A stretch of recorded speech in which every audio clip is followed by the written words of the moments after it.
Hello everybody, welcome to my YouTube channel.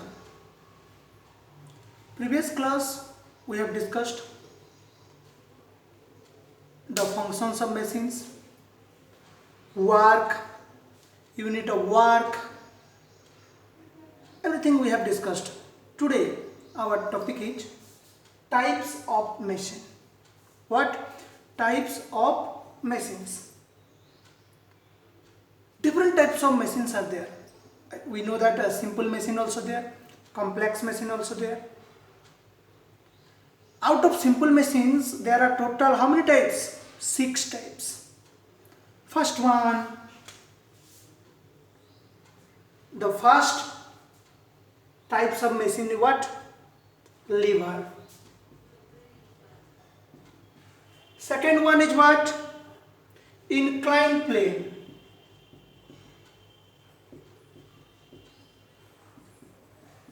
Third one is wedge.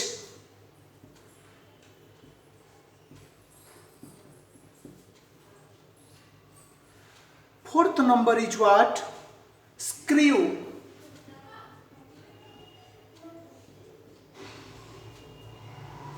Fifth number is what? Wheel and axle.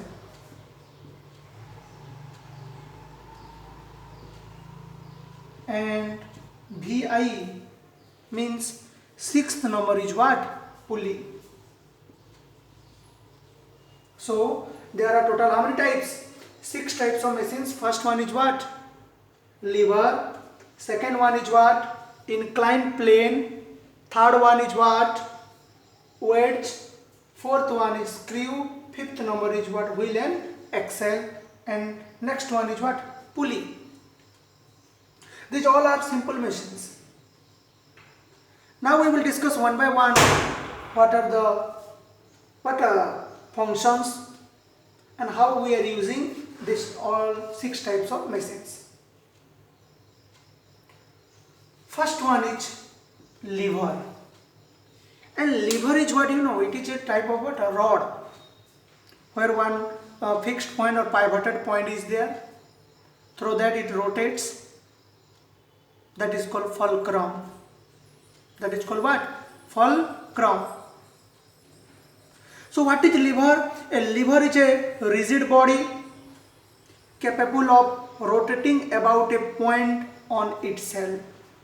Lever is a rigid body which is capable of rotating about a point on itself. You have seen in park seesaw is there. And seesaw, it is also one example of lever. And one attached point, one fixed point is there, that is called pivot point. You can say fulcrum also. Clear? Next one. A rigid body is a body which does not change its shapes when force act on it. I told you lever is a rigid body, but lever is that type of rigid body which does not change its shape. Only the direction of force changes. In this case, only the direction of what? Force changes. A metal rod, or either you can say what wood rod, whatever may be rod you can take, that behaves like a what? Lever. When a body acts as a lever, it rotates and tends to rotate about some point on itself, and that point is called fulcrum. Fulcrum. That point is called what? Fulcrum, or you can it is denoted by F. The stick resting on man's shoulder. You know that in your book you can see one man is there. And on the shoulder, shoulder, one rod is there, one part load, another part hand is there. So this is called fulcrum and this is called what? Load, and you are applying effort here. Means load, fulcrum and effort, 3 terms are there in lever case. I will tell about one by one. First one is what? Fulcrum. Fulcrum already we have discussed. What that is? The point at which the lever fixed and rotates about itself. Understood or not? The force applied to the lever, the force which we are applying to the lever, that is called effort. That is what? E-F-F-O-R-T, effort. And this is, you can see, denoted by what? It is denoted by capital A capital E. Understood or not? So the force that we are giving to the lever, that is what? That is effort. That is what? Effort. Clear? Next one. The resistance overcome by a lever is called load. Suppose this is. Why you are giving force to the lever? To load something, to handle something, to hold something. That why we are telling that is what? Load.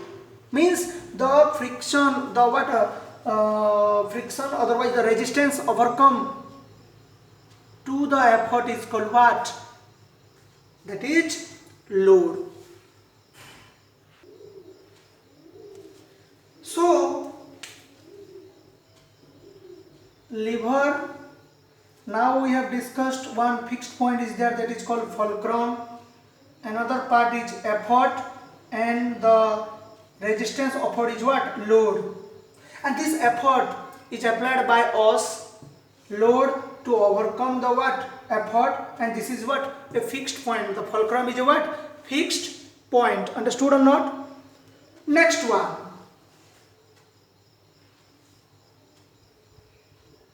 The distance between fulcrum and effort. The distance between what? Fulcrum and effort is called effort arm. The distance between fulcrum and effort is called effort arm, whereas the distance between fulcrum and load is called load arm.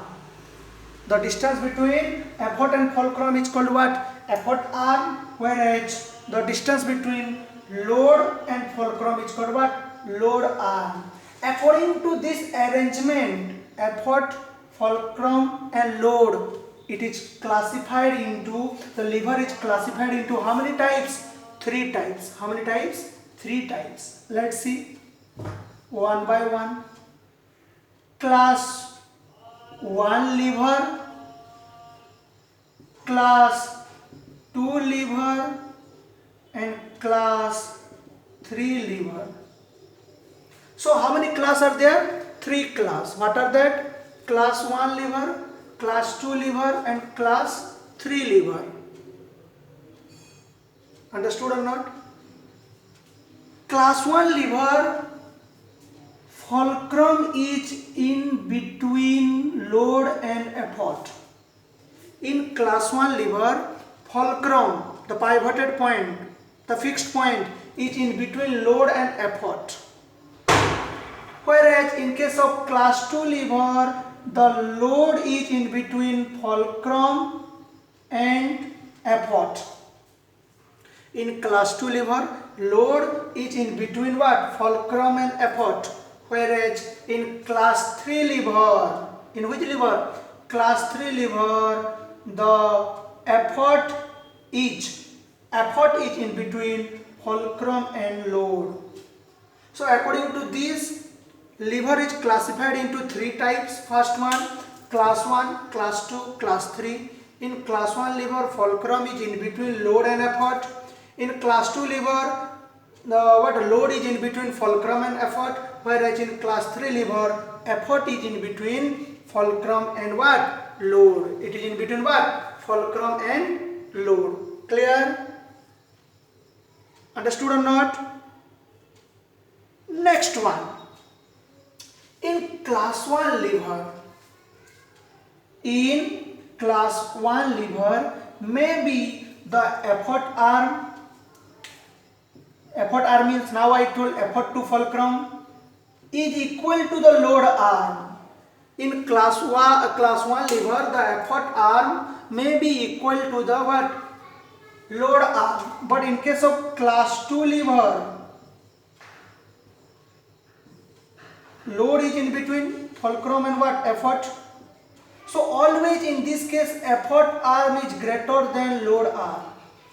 In this case effort arm is always greater than which arm? Load arm. It is always what? Greater than what? Load arm. Clear? In class 3 lever, which lever? Class 3 lever, the effort is between fulcrum and load, so always load arm is greater than effort arm. Load arm is always greater than which arm? Effort arm. Understood? Next one. Examples of class 1, class 2, class 3 lever. Examples of what? Class 1, class 2 and what?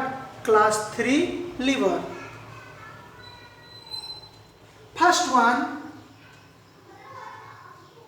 seesaw. Class 1 I am telling, okay. Seesaw, which are we have seen in our what? Park, children's park it is there. Okay. Next one, scissor. We are using the tailors, in tailor shop they are using. And another one is what? Pliers. Understood or not? Now example of class 2 lever. Nail cutter, bottle opener and what? Nut crackers. Class 3 lever. Stapler, forceps, our cricket bat, hockey sticks, everything is what? Our rackets, everything is what? Class 3 lever. Understood?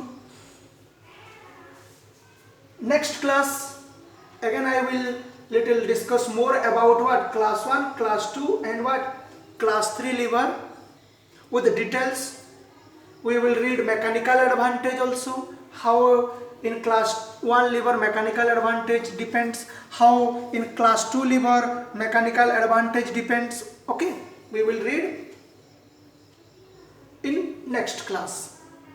Okay, thank you.